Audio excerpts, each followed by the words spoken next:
공도가 말씀 중심에서 메시아 신앙의 데드라인이라는 제목으로 하나님 말씀 전합니다. 데드라인이라 그러면은 어떤 한계점을 말하는 것이죠.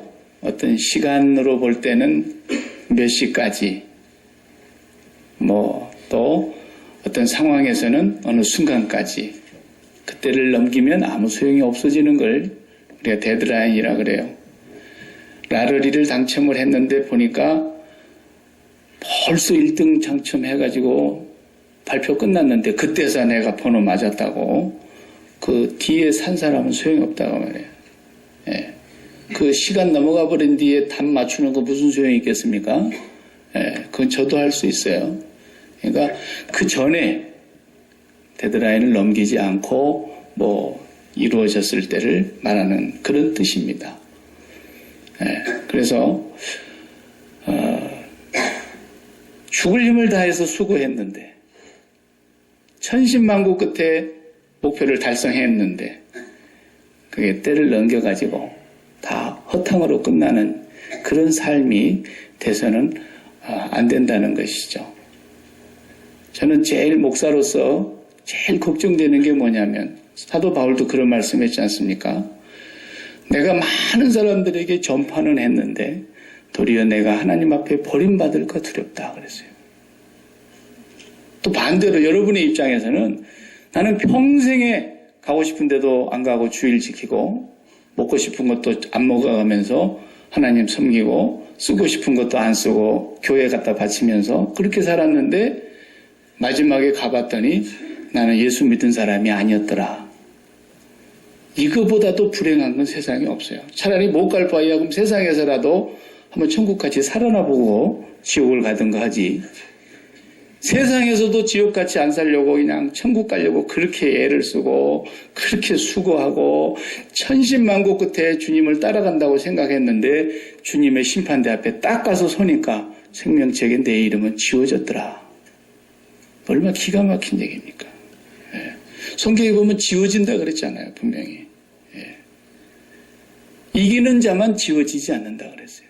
이기는 자만. 그러니까 우리가 이 마지노선을 놓치면 지워진 사람이라는 뜻입니다.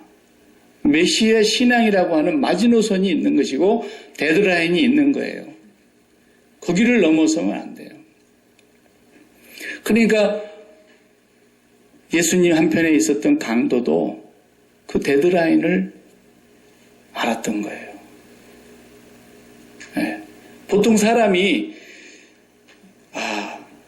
우리 친척 가운데 누가 이번에 검사로 올라갔는데 검사장이 된다더라. 그러면은 그런 사람한테 어려운 일을 부탁을 하려고 그러지, 옷 벗는 사람한테 부탁하는 사람이 누가 있습니까? 그렇잖아요.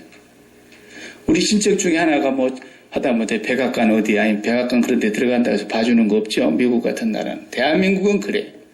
청와대 누가 하나라도 들어갔다 그러면 그냥 그 끈앞으로 그냥 먹고 살려고 하는 사람들이 거미떼 같이 막 달아들잖아요. 네. 그런데 어쨌든 그렇게 권세를 쥐고 있는 사람들이 있을 때 그 사람한테 달라붙어서 떡고물이라도 하나 먹으려고 그러지, 잘못돼갖고 이제 다 잡혀서 옷 벗고 나오는 사람한테 무슨 부탁을 하겠냐 말이에요. 네. 근데 성경을 보면 이상하잖아요. 십자가에 달려 돌아가셔가지고 자기도 못 살리고 자기도 못 내려오고 그냥 힘없는 사람처럼 멍하니 매달려가지고 죽어가고 있는 사람한테다가 뭘 부탁하냐 말이에요. 산 사람한테 다 부탁을 해야지. 근데 예수님한테 다 부탁을 하는 거예요. 선생님, 당신의 나라에 임하시거든 나를 좀 기억해 주시기 바랍니다. 보십시오. 세상이 얘기하는 것하고는 전혀 다른 거예요. 이 강도는 뭔가를 본 거예요. 뭔가를 깨달은 거예요. 예. 세상에서는 그럴 때 절대로 부탁하는 법이 없어요.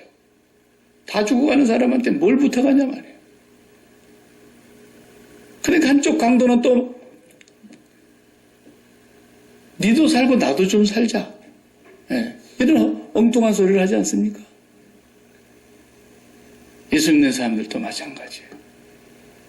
오늘 본문에 보면 이제 역사적으로 이 보고서가 다 발견이 돼가지고 저도 그 빌라도 보고서를 갖고 있습니다만은 빌라도가 로마 총독 가이사에게 예수에 대한 신문을 한 것에 대한 기록이 전부 다 역사적인 기록이 남아 있습니다.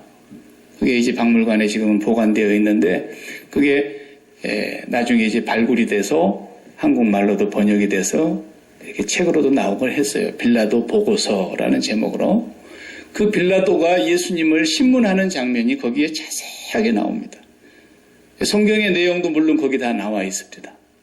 그리고 또 그 외의 것들도 자세한 기록이 있어요. 근데 오늘 우리 성경에서 보면 빌라도와 예수님이 마지막 만나서 신문하는 장면, 그리고 예수님 대답하는 장면 이런 게 나오는 거예요. 대제사장과 서기관들과 백성들이 예수님을 죽여달라고 지금 데려온 거예요. 자기들은 죽일 수 있는 권세가 없어요. 로마의 통치를 받고 있는 나라이기 때문에 로마의 가이사가 파견한 로마의 총독 빌라도만이 그 사람의 생명을 살릴 것인지 죽일 것인지 최종 판결할 수 있는 권한을 쥐고 있는 사람이니까 빌라도에게 이 사람 죽여달라고 데려오는 거예요. 빌라도가 신문을 합니다. 근데 죄가 없어요. 참 희한하잖아요. 빌라도가 아무리 봐도 죄가 없어요. 대화를 하다 보니까 이 사람이 갈릴리 출신이라는 걸 알고 마침 예루살렘에 와 있었던 갈릴리의 지역을 다스리는 유대 나라 왕이 진짜 있었어요. 그게 누굽니까? 헤롯이죠. 당신이 갈릴리 출신이야? 그러면 지금 그 갈릴리 지역을 다스리는 헤롯 왕이 여기 와 있으니까 헤롯 왕에게 보내야지. 그리고는 헤롯 왕에게도 보냅니다. 이 얘기는 누가복음 23장에 나와요. 헤롯 왕에게도 보냈어요. 헤롯은 예수님을 한번 만나보고 싶었던 차에 잘 됐다. 그리고는 자기 앞에서 뭔가 이적을 한번 부리는 것을 보고 싶어 했단 말이에요. 그리고 헤롯이 예수님을 또 신문을 해요. 그런데 또 죄를 못 찾는 거예요. 그러니까 희롱을 다 한 이에 다시 네가 왕이라면 그러면 왕복을 하나 입혀주지. 그러고는 붉은 왕 옷을 입혀줘서 다시 빌라도에게 되돌려 보냈어요. 그 누가복음에 보면은 본래 빌라도와 헤롯은 철천지 원수입니다. 그런데 그날만큼은 예수님 재판에 의해서 재판하기 위해서 친구가 됐더라 그랬어요. 그런 일 많잖아요. 세상에서도. 평소에는 원수로 살다가 한 가지 목적을 동시에 이루는 데에서는 이해관계가 맞으면 금방 또 손잡고 그러는 게 아닙니까? 정치인들은. 헤롯과 빌라도가 도저히 섞일 수 없는 원수 관계였는데 예수님 때문에 그날만큼은 친구가 됐더라. 성경에 그렇게 기록되어 있어요. 근데 못 찾는 거예요, 죄를. 왜 못 찾는가? 못 찾는 이유는 한 가지예요.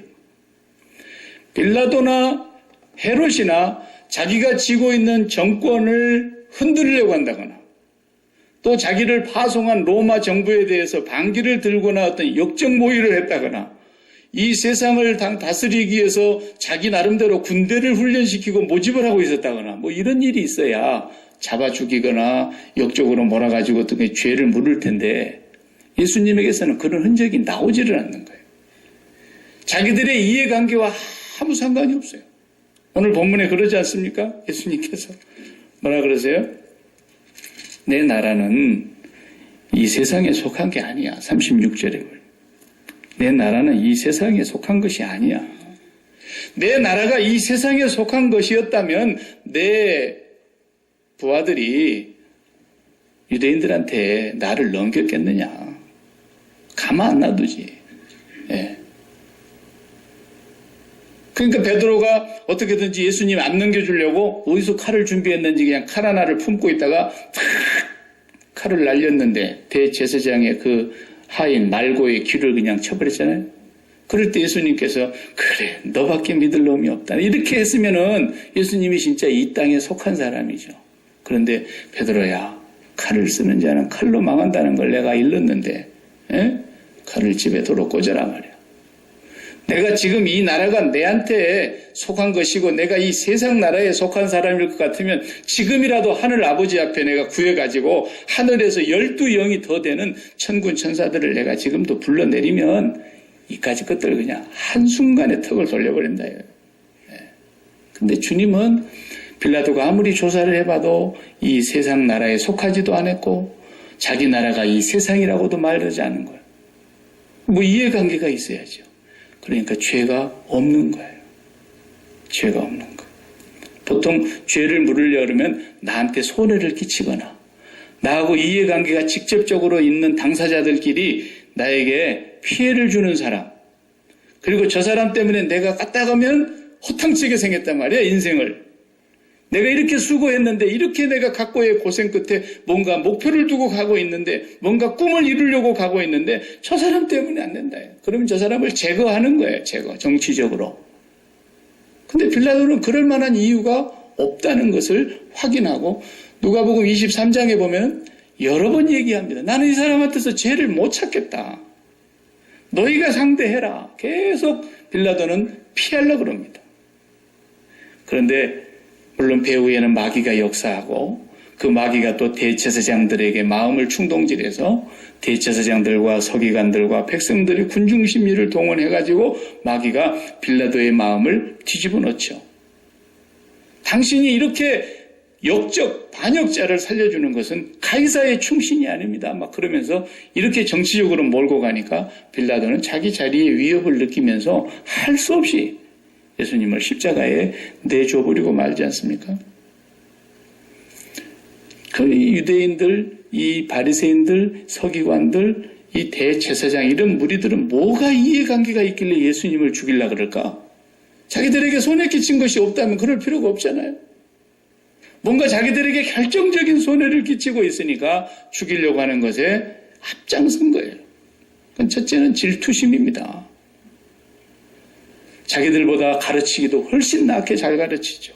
백성들이 한 번씩 설교를 들으면 와, 우리 머리털 나고 이런 설교 처음 들어봤어. 막 이런단 말이에요. 예. 근데 대제사장들의 가르침이나 서기관들의 가르침으로는 도저히 예수님의 가르침을 따라잡을 수가 없어요. 거기다가 기적을 일으키죠. 죽은 사람까지 살려내놓죠. 귀신들이 앞에서 그냥 팍팍 꼬꾸라지면서 다 쫓겨나가죠. 무리를 걸었다 그러죠. 그러니까 종교 지도자들의 권위가 말이 아니에요. 자기들이 세상에서 지금까지 권위를 다 차지하고 명예를 다 차지하고 돈도 자기들이 다 손에 쥐고 모든 것을 떡 주무르듯이 하던 사람들이었는데 이 권위가 하루아침에 예수에게로 다 쏠리는 거예요. 이러다가는 우리 나중에 이제 목구멍에 풀칠도 못하겠다. 일이 되니까 어떻게 해서든지 예수님을 제거해야 된다고 생각했고, 그런데 예수님이 하는 말 한마디 한마디가 꼭 꼬투리 잡기 좋은 말만 하신단 말이에요. 옳지. 저런 걸 꼬투리를 잡아가지고 예수님의 제목을 억지로 뒤집어 씌워서 예수님을 죽이는데 끝내 앞장서고 맙니다. 근데 예수님은요, 참 신기해요. 여러분, 세상을 저도 살고 여러분도 살아보고 있고, 지금까지 다 세상 사람들 우리 사는 걸 보면은요, 나는 죽기 위해서 삽니다. 이런 사람을 나는 본 적이 없어요. 이 세상에서 죽음을 목표로 하고 달려가는 사람 봤습니까?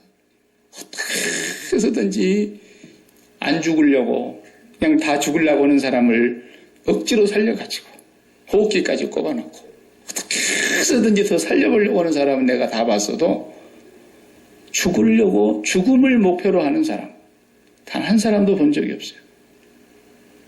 근데 예수님은 오신 목표가 죽으려고 오셨고 우리를 위해서 죽으려고 오셨다 그랬고 죽음이 목표고 죽음이 소원이에요. 모든 사람들은 아무리 살려고 발버둥 쳐도 인간은 다 일사일사 한 번은 죽는다. 어떻게 하늘을 거스릴 수가 있느냐. 그래서 인간이 죽는다고 하는 이 운명적인 숙명적인 이 사실 앞에서 마지막 죽음을 다 어쩔 수 없이 받아들이는 게 인간인데, 그래서 죽는 것이 죽음인데 예수님은 그렇게 죽는 게 아니에요. 죽으려고 오셨다니까요. 죽으려고 가시는 거예요.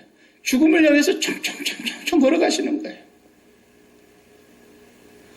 그리고 이 십자가를 지고 이제 죽음의 골고다를 향해서 가는데 그 예수님을 평소에 따라다녔던 여인들 얼마나 서럽게 우는지 누가복음에 나오잖아요. 하도 서럽게 우니까 주님이 가다가 말고 뒤돌아보면서 그러죠. 예루살렘의 딸들아, 내가 이렇게 십자가를 지고 죽으러 가니까 내가 그렇게 처지가 불쌍해서 보여서 너희가 우는가 본데 내가 보기에는 너희들이 더 불쌍해. 너희들 처지가 지금 말이 아니야. 주님이 그러시는 거예요. 나를 위해서 울지 말고 너와 네 자식들을 위해서 좀 울지 않을래? 주님이 그렇게 말씀을 하시면서 가시는 거예요. 모든 사람은 지금 주님 가신 길이 불쌍하다고 생각하고 너무 절통하다고 생각하고 너무 빈통해서 애통하는데 주님은 오늘 가시면서 뭐라 그래요? 애를 낳아보지 못하고 젖을 물려보지 못한 여인이 복 있는 줄 알아라. 그런 말씀을 하시는 거예요. 예루살렘의 딸들아, 너와 너 자식들을 위해서 울어라. 마침내 저 산들이 내 위에 무너져다오, 산들이 내 위에 무너져다오. 이 세상의 최고의 소망이 저 산들이 나를 산사태가 나가고 깔아 뭉개줬으면 최고 좋겠다고 하는 날이 올 거라 그랬어요. 그것이 세상의 소원이 되는 날이 올 것이다. 나는 그 세상을 지금 빠져나가고 있다. 근데 세상 사람들은 그걸 모른다라는 거예요. 여러분 상상이 갑니까? 제발 내 소원이 한 가지 있는데 나를 죽여달라고 하는 것이 최고의 소원이라는 거예요. 나를 이 순간에 죽음만 준다면 이것이 내 최고의 소원이 될 것이라는 거예요. 그것이 이 세상이라고 성경은 말합니다. 그러면서 주님이 나는 이 세상을 지금 빠져나가고 있는데 너희들은 자식을 낳고 그 자식에게 마음이 빠져 있구나. 너희들은 돈에 마음이 빠져 있고 너희는 이 세상에 마음이 빠져 있고 너희는 이 세상을 그토록 사랑하고 있는데 차라리 자식을 못 낳아보고 한 번도 젖을 물려보지 못한 여인이 아이 낳은 자보다도 더 복 있는 줄 알아라. 이 말씀이 이해가 가십니까? 주님은 이 세상에 무엇 때문에 오셨느냐? 마귀가 만들어 놓으니 이 지구라고 하는 감옥에 수많은 사람들이 다 거기에 마음이 빠져서 갇혀 있는데 주님은 이 지구에서 구멍을 뚫으려고 오신 거예요. 구멍을 뚫으려고. 메시아이신 그리스도께서 이 세상을 빠져나가서 탈출할 수 있는 구멍을 뚫으려고 오셨다니까요. 근데 세상 사람들이 빠져나가려고 하는 사람들이 아무도 없어요. 전부 다 이 세상에 소원이 있고 이 세상에 목표가 있고 이 세상에 꿈이 있고 이 세상에 있는 것들로 인해서 삶의 희락과 행복과 만족과 기쁨과 평화를 얻으려고 한다. 주님이 보실 때에 이 모든 삶이 다 허탕치는 삶인데 우리가 허탕치는 거 많이 경험해 보셨죠? 네. 해를 쓰고 해놨는데 해놓고 나니까 다 됐다 싶었는데 허탕치는 거 얼마나 허망한 일이 많습니까? 주님이 보실 때 그렇다고 말해요.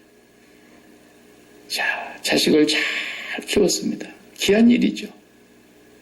그러나 조금 지나보세요. 다 허탕치는 일이라는 걸 아는 날이 옵니다. 네. 사업해 갖고 큰 돈을 벌었다. 그것도 세상 사람들이 부러워하는 일이죠. 조금만 지나보세요. 아무것도 아니라는 거. 허탕친 삶이었구나라는 걸 깨닫는 날이 금방 옵니다. 세상에 뭐 자기 아니면 국가를 건질 사람이 없을 것처럼 내가 국회의원이 돼야 된다, 내가 장관이 돼야 된다 하면서 목숨을 걸고 그냥 거기를 사수하려고 그러지만 조금 지나보면 이렇게 세상이 허탕치는 삶이었던가 요거 깨닫는 거 시간 얼마 안 남았어요. 네. 주님이 벌써 우리에게 오셔서 내가 구멍을 뚫어놨는데 나와 함께 이걸 빠져나가자라는 몸뚱아리는 우리가 여기 있지만 우리 마음이 거기를 빠져나가는 거. 아무도 그분을 따라가려고 하지 않는데 한편 강도는 당신의 나라가 임하실 때 나를 좀 기억해 주십시오. 그러면서 주님을 꽉 붙잡고 그 구멍을 향해서 쏙 빠져나가 버리는 거예요. 쏙 빠져나가. 이게 메시아 신앙이에요. 메시아 신앙.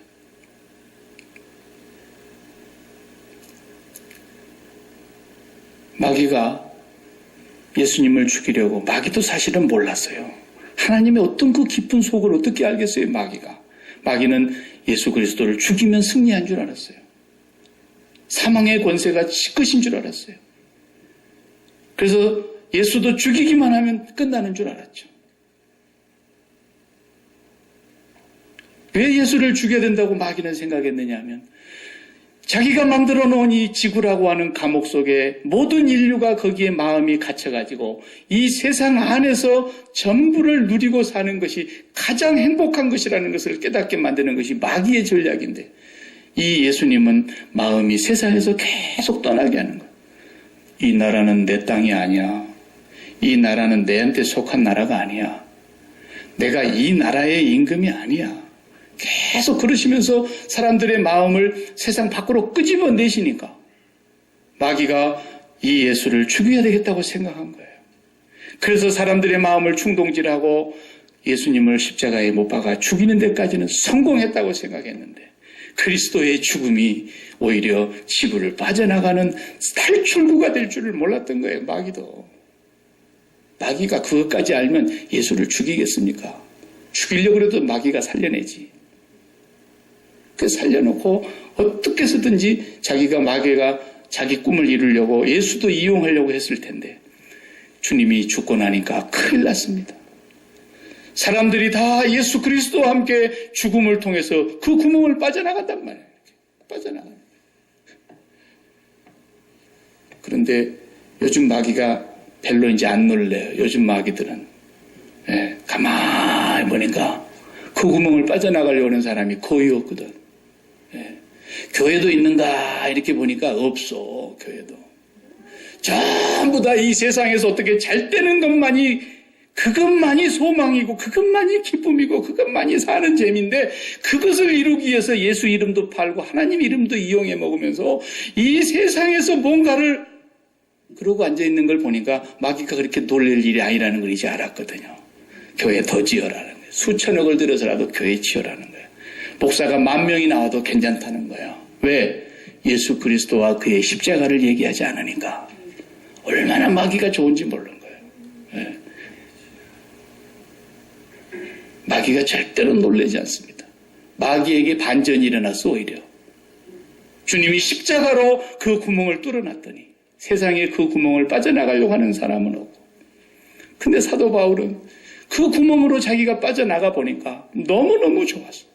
나는 사실은 몸을 떠나서 그 구멍으로 빠져나가가지고 그리스도와 함께 있는 것이 더 좋은데 그랬잖아요. 빠져나가는 게 얼마나 좋다는 걸 알았어요. 예수 그리스도께서 십자가에 죽으신 사건은 바로 우리를 이 지구라는 감옥 속에서, 그런데 마귀는 이 지구를 마치 별 7개짜리 호텔처럼 만들어놨어요. 얼마나 좋은 것이 많은지 몰라요. 여기서 빠져나가지만 않는다면 내가 너에게 세상의 영광을 다 주겠노라. 별 7개짜리 호텔 안에서 사는 것처럼 최고의 영광을 내가 너한테 다 줄게. 마귀는 그게 목적이거든요. 그런데 주님은 십자가에 죽으시면서 이 세상에 대하여 죽고 나와 함께 빠져나가자라는 거죠. 빠져나가지 못하는 사람들을 향해서 예루살렘의 딸들아, 내가 불쌍하다고 울고 있냐? 너와 네 자녀들을 보고 울어라. 네가 마음을 붙이고 있고 네가 사업에 성공했냐? 네가 그 사업에 마음을 붙이고 있고 네 자녀가 출세했냐? 그곳에 네 마음을 붙이고 있고 네가 여기서 건강하게 장수를 누리면서 살아가고 있는 그 땅에 마음을 붙이고 있는 이 삶이 얼마나 비참한 삶이라는 것은, 마침내 저 산이 내 위에 무너져서 나를 제발 죽여주는 것이 최고 좋겠다고 하는 날이 올 것인데, 그런 허탕치는 삶을 최고의 삶이라고 생각하고 있는 이 지구 감옥 속에 주님께서 우리를 구출하려고 오신 거예요. 지금 근데 주님이 이렇게 십자가로 가고 있는 그 길을 보면서 사람들이 아무도 그걸 못 깨닫는 거예요. 저게 지금 탈출하고 가는 길인지를 모르고 다 불쌍하다고 울고만 있는 거예요. 그러니까 나사로가 죽었던 그 죽음을 보고 주님도 우셨다 그러니까 주님이 참 휴머니스틱하고 아주 이모셔널 한 분이구나. 이런 넌센스가 어디 있습니까? 성경 원문을 보면은 주님이 그렇게 울었다는 말이 사람들이 울었다는 말과 단어가 달라요. 주님은 나사로가 죽어서 슬퍼서 운 게 아니에요. 나사로의 죽음 앞에서 나사로가 이 세상을 빠져나가는 것이 너무너무 슬퍼서 울고 있는 그 사람들이 너무너무 안타까워서 운 것인데, 주님은 참 인간적이시다. 무슨 인간적이야. 여러분, 제가 81년도에 봤던 영화인데요. 그 영화가 참 생생해서 안 잊혀져요, 지금도. 승리의 탈출이라는 아주 감동적인 영화예요. 독일과 한창 2차 대전이 벌어졌을 때 독일군이 막 연합군을 다 지배하고 프랑스를 정복하고 막 완전히 그냥 영국까지 다 먹어버리려고 할 때, 그때 막 포로들이 얼마나 많이 잡혔는데 그 포로들을 너무 학대하고 포로들을 괴롭히고 그러니까 이제 이 제네바 협정에 의해서 그게 문제가 되니까 이 독일군들이 포로들을 우리가 잘 대접하고 있다는 것을 겉으로 보여주기 위해서 연합군 대표와 독일군 대표, 군인들끼리 축구 시합을 하는 거예요. 그래가지고 세상에 다 보여주는 거예요. 우리 봐라, 이렇게 뭐 축구도 마음대로 하고 우리 절대로 포로들 괴롭히지 않는다. 그래가지고 그 엄청난 프랑스의 경기장에서 보여주는 거죠. 근데 그날 프랑스 레지스탕스들이 그 축구 경기장 밑으로 구멍을 뚫어가지고 라카룸에 선수들 전반전 끝나고 나면 잠시 들어가서 휴식을 취하는 그 라카룸 밑에까지 구멍을 뚫어서 선수들을 다 빼내고 탈출시키려고 하는 그 계획이었어요. 그런데요, 독일군들이 야비하죠. 선수들을 군인들 중에서 뽑는 게 아니라 국가대표를 데리고 온 거예요. 자기들이 이겨가지고 전 세계 앞에서 연합군을 코를 납작하게 만들려고 자기 나라 대표 선수들을 데리고 와가지고 막 시키는데 전반전에 그냥 4대0이 됐어요. 안 되죠. 축구 선수들하고 붙었는데 천신만고 끝에 전반전 끝나기 전에 한 골을 만회해가지고 4대1 그러고 끝났어요. 그 영화가 유명해진 것이 진짜 축구 선수 펠레가 나옵니다. 그 영화에. 근데 전반전 끝나고 딱 라카룸에 들어갔는데 거기 구멍을 딱 뚫어놓은 프랑스 레지스탕스들이 이제 탈출하자, 빠져나가자, 구멍이 딱 열렸어요. 그런데 펠레가 와서 그래요. 우리가 여기서 나가면 우리가 졌잖냐 지금 전반전에. 여기서 치고 우리가 도망가면은 우리 연합군들과 연합군을 지지하는 수많은 사람들이 얼마나 낙심하겠냐. 그러니까 그 사람들을 봐서라도 우리가 여기서 싸워야 된다. 그러고는 후반전을 나가요. 그냥 탈출을 안 하고. 후반전을 나가서 막 싸우는 거예요. 죽게 하면 살기로 싸우는데 4대4. 우와. 그래가지고 이제 끝날 무렵에 막 그 재밌게 하려고 그러겠죠.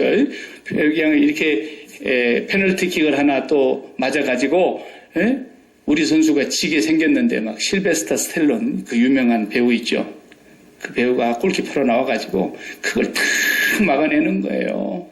그래가지고 막 얼마나 영광스럽게 거기서 승리를 하고 독일군 코를 납작 했어요. 그러니까 막 흥분한 그 프랑스 군중들이 막 한 5만 명이 보고 있던 군중들이 막 전부 다 막 경기장으로 다 내려와 버렸어요. 막 독일군들이 있는 그 속에 5만 명이 경기장으로 내려와 버리니까 선수가 누군지 군중이 누군지 시민인지 알 수가 없잖아요.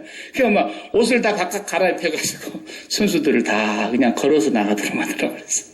그래서 그게 승리의 탈출이다라는 게 영광스러워요. 독일군들이 쳐다보고 있는데 선수인지 시민인지 아무도 알 수가 없는데 자연스럽게 탈출해버리는 거예요. 예수님의 모습이 꼭 그래요.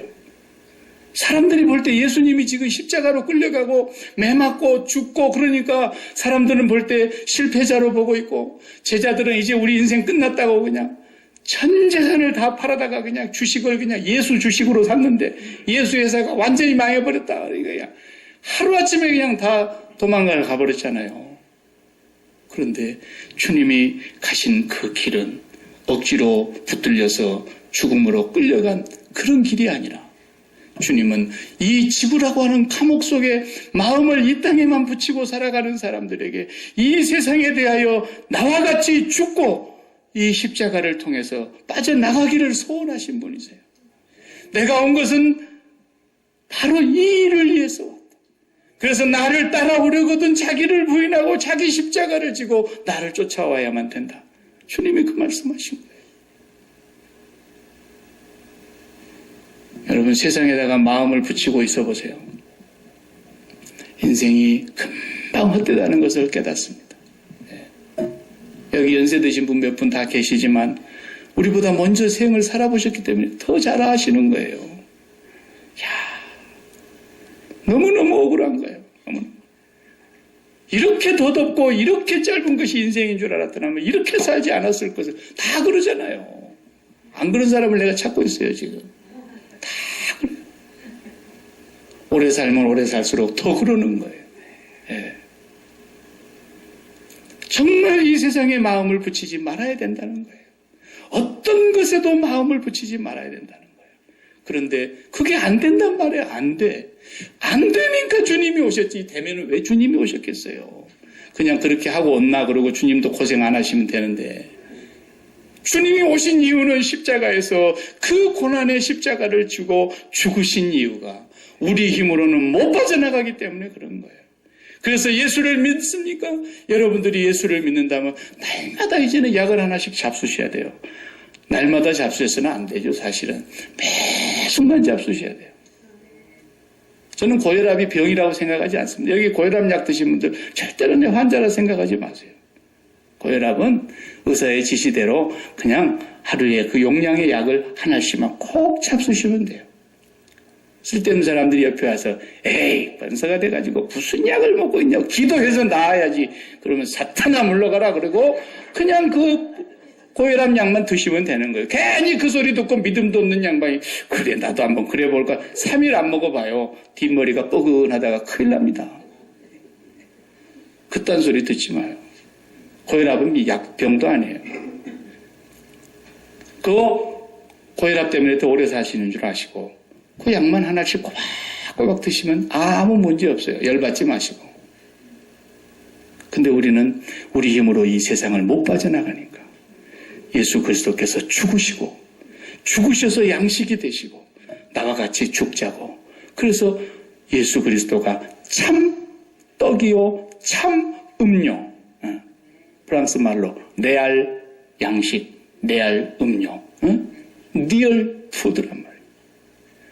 우리는 날마다 예수를 먹는 거예요. 그래서 나를 먹는 자는 살겠고 그랬잖아요. 먹는 걸로 표현했어요, 주님이. 매일 먹는 거예요. 여러분 마음 빼앗기고 있는 거 있습니까? 매일 고혈압 약 먹듯이 그런 일만 생기면 그냥 주님의 십자가를 콱 붙들고 주여 내가 죽었나이다. 그리고 주님을 잡수세요. 그럼 그냥 끝나버리는 거예요. 끝나버리는 거예요. 네. 그러면 열받지 마세요. 제발 예수 믿는 사람들 열받지 마세요. 열받을 일이 있어도요. 그렇게 하면 돼요. 제가 해보니까 그 약은 만병통치예요. 와, 너무 잘 들어요. 1시간 뒤에 듣는 게 아니라요. 먹는 즉시 효과가 나타나요. 이게 주님의 십자가의 능력입니다. 이것이 주님이 우리를 오늘 종려주일 앞에 이 나귀를 타고 올라가시면서 예수님께서 내가 이 세상의 왕이 아니라는 걸 말씀하시면서 이 세상이 내게 속한 것이 아니라는 걸 말씀하시면서 여와 여러분이 이 세상의 탈출구를 내기 위해서 그래서 아무도 눈치 못 채게 그냥 쑥 빠져나가게 만들기 위해서 주님은 승리의 영광의 탈출, 소시앵크 탈출 주님은 정말 우리를 탈출시키기 위해서 오신 분이라는 걸 날마다 확인하면서 이번 주도요. 마음이 탈출해서 한번 살아보세요. 아멘이죠? 아멘. 네. 만약에 탈출해서 못 살면 또 주님의 약이 내가 모자라구나. 그리고 또 약 잡수시고 또 약 잡수시고. 그게 뭐예요? 기도 생활이에요. 기독교는요. 산속에 들어가야 영성이 사는 게 아니에요. 그건 머리 깎고 사는 사람들 얘기고 거기 맨날 있어도 뭐 안 되니까 요즘은 다 기어 내려왔잖아요. 안 되는 거예요. 우리 기독교인들은 머리를 깎아도 좋고 기르도 좋고 볶아도 좋고 그거 상관 안 해요. 우리는 매일매일 영성을 살리면 돼요. 영성은 뭡니까? 하늘과 연결되기만 하면 영성이 사는 거예요. 처녀가 애를 낳았어요. 그러면은 처녀로 있다가는 모성이 없었는데 애를 낳아보니까 날마다 젖을 물리고 애를 키워보니까 애를 상대하니까 모성이 생기는 것처럼 남자가 애기 보는 걸 징그럽게 생각하다가도 지가 자식 낳아봐요. 부성이 생겨가지고 우리가 날마다 하나님 아버지를 생각하는데 어떻게 생각합니까? 보이지 않는데 예수 그리스도의 살과 피를 먹고 마시면서 내가 그분과 함께 십자가에 못 박혀 죽은 사람이라는 걸 날마다 먹어봐요. 영성이 살아납니다. 그러면 열받는 일이 싹 없어져요. 그게 예수 믿는 사람이에요. 이거 먹고 있으면요, 성령이 찾아오세요. 반드시. 저게 진짜 참을 아는구나. 진리를 아는구나. 내가 진리에 대해서 말하려고 왔어. 그러니까 빌라도는 진리가 뭔데? 못 알아듣는 거예요. 진짜 참된 것은 바로 예수님의 양식입니다. 기도하십시다.